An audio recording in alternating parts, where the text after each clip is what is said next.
இந்த பிரதேச செயலகம் 1989ஆம் ஆண்டு ஒரு உதவி அரசாங்க அதிபர் பிரிவாக ஸ்தாபிக்கப்பட்டு அதன் பின்னர் 1993ஆம் ஆண்டு 7ஆம் மாதம் 28ஆம் தேதி ஒரு அமைச்சரவை தீர்மானம் ஊடாக அன்றே தரம் உயர்த்தப்பட்டிருக்கிறது. ஆனால் அன்றே தரம் உயர்த்தப்பட்டிருந்தாலும் கூட இந்த பிரதேச செயலகத்திற்கான காணி அதிகாரம், நிதி அதிகாரம் போன்ற முக்கியமான அதிகாரங்கள் மறுக்கப்பட்ட நிலையிலே தொடர்ச்சியாகவும் காணப்படுகிறது. இந்த செயலகத்துக்கு உட்பட்டு 29 கிராம சேவையாளர் பிரிவுகள் இருக்கிறது. சுமார் 40,000க்கும் மேற்பட்ட பொதுமக்கள் இருக்கிறார்கள். இங்கு தமிழ் மக்கள் வாழுகிறார்கள், முஸ்லிம் மக்கள் வாழுகிறார்கள், பௌத்தர்களும் வாழுகிறார்கள். இங்கே உதவிக்காக அல்லது அரச சேவைகளை பெற்றுக்கொள்வதற்காக வருகின்ற பொதுமக்கள் தொடர்ச்சியாக அலைக்கழிக்கப்படுகிறார்கள். காரணம், இங்கே முழுமையான அதிகாரங்கள் இல்லாததனால் இங்கிருந்து இன்னொரு செயலகத்துக்கு போனால் இந்த செயலகத்துக்கு போகும்போது இப்படியே அலைஞ்சி தெரிய ஒரு கஷ்டமான சூழ்நிலை காணப்படுகிறது.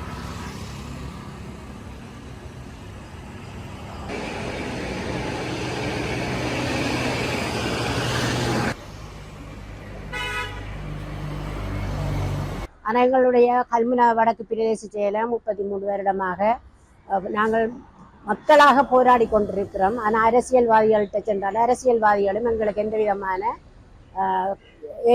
ஒழுங்குகள் ஏற்பாடு இல்லாத நிலையில் தான் நாங்கள் இந்த 30 வருஷமாக இருக்கிறோம். எங்களை நாங்கள் பல வகையில் ஏமாற்றப்பட்டு வரோம்.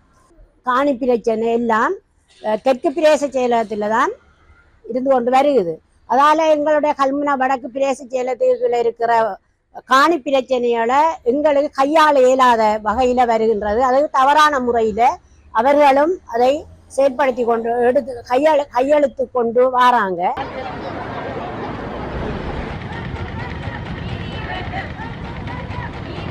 கல்முனை வடக்கு பிரதேச செயலகத்தினுடைய நிர்வாக ரீதியான விடயமானது வெறுமனே ஒரு சமூகத்திற்கோ ஒரு இனத்திற்கோ சார்ந்தது கிடையாது. ஒட்டுமொத்தமாக இந்த பிரதேச எல்லைக்குள்ளே வாழுகின்ற அத்தனை சமூகத்துக்கும் அத்தனை மக்களுக்கும் உரிய அரசினுடைய நிர்வாக சேவைகளை பெற்றுக்கொள்கின்ற ஒரு இடம். ஆனால் இதை அரசியலுக்காகவா அல்லது என்ன காரணத்துக்காக என்று தெரியாமல் இதை ஒரு இன ரீதியான பிரதேச செயலகமாக பார்த்து தொடர்ச்சியாகவும் இந்த பிரதேச செயலகத்தை முழுமையாக இயங்க விடாது தடுத்துக் கொண்டிருக்கிறார்கள்.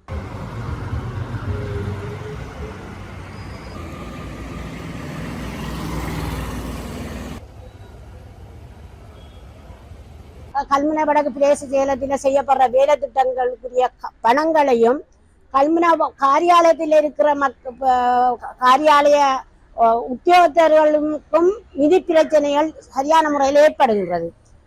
சொல்ல போனா காரியாலயத்தில் ஒரு போட்டோ காப்பி பேப்பர் எடுக்கிறண்டாலும் கல்முனா தெற்கு பிரதேச தான் போக வேண்டி இருக்குது. அதே நேரத்தில் நாங்கள் இந்த கிராம மட்டத்தில் ஒப்பந்த வேலையில் செய்யப்படுகின்ற வேளையில இந்த நிதியை நாங்கள் பெற்றுக்கொள்றது பல தடவையில் நாங்கள் அங்கே அலைஞ்சு போக வேண்டி இருக்குது. ஒரு தடம் போனால் அந்த நிதி மற்ற இடங்களுக்கு கைமாறப்பட்டது, திரும்ப நீங்க பெற்றுக்கொள்ளுங்கன்னு சொல்லுவாங்க. இதே தடவையில பல தடவை நாங்கள் அங்கே அலைஞ்சது பிறகுதான் எங்களோட நிதிகளை நாங்கள் எடுத்துக்கொள்ள வேண்டிய சூழ்நிலை ஏற்படுகிறது.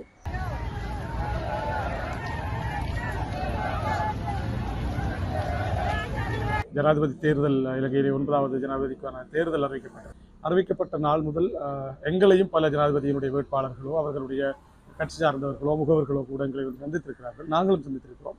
நாங்கள் அனைவரிடமும் வைத்த வேண்டுகோள் கட்சி பேதமின்றி ஒரு இலங்கையினுடைய நிர்வாக ரீதியான ஒரு பிரச்சனையாக காணப்படுகின்ற பிரச்சனையை தீர்த்துதார்கள் என்று கேட்டிருந்தோம். ஆனால் இதுவரை சாத்தியமான எந்த பதிலும் கிடைக்கவில்லை.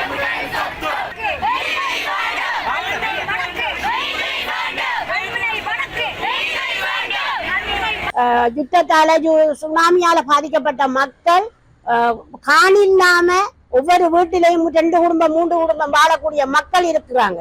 அந்த காணிகளை நாங்க கல்முனா வடக்கு பிரதேச செயலகத்தால கையாளுவதற்கும் எங்களுடைய நிதிகள் காரியாலயத்துக்குரிய நிதிகளோ இல்ல மக்களாகிய மக்களுக்கு சேவை மக்கள் சில வேலை திட்டங்கள் செய்யப்படுகிற நிதிகளையோ கல்முனா வடக்கு பிரதேச செயலகம் கையாளுவதற்குரிய நடவடிக்கையை இப்போது வருகின்ற ஜனாதிபதி யாராக இருந்தாலும் அந்த நிதிகளையும் காணிகளையும் கையாளுவதற்குரிய நடவடிக்கையை எங்களுக்கு மேற்கொண்டு தர வேணும் என்று சொல்லி மக்கள் சார்பாகவும் நாங்கள் இதை புதிய ஜனாதிபதியாக வருகிறவர்கிட்ட நாங்கள் எத்தனித்து முன்வைக்கின்றோம் என்பதை கேட்டுக்கொள்வோம்.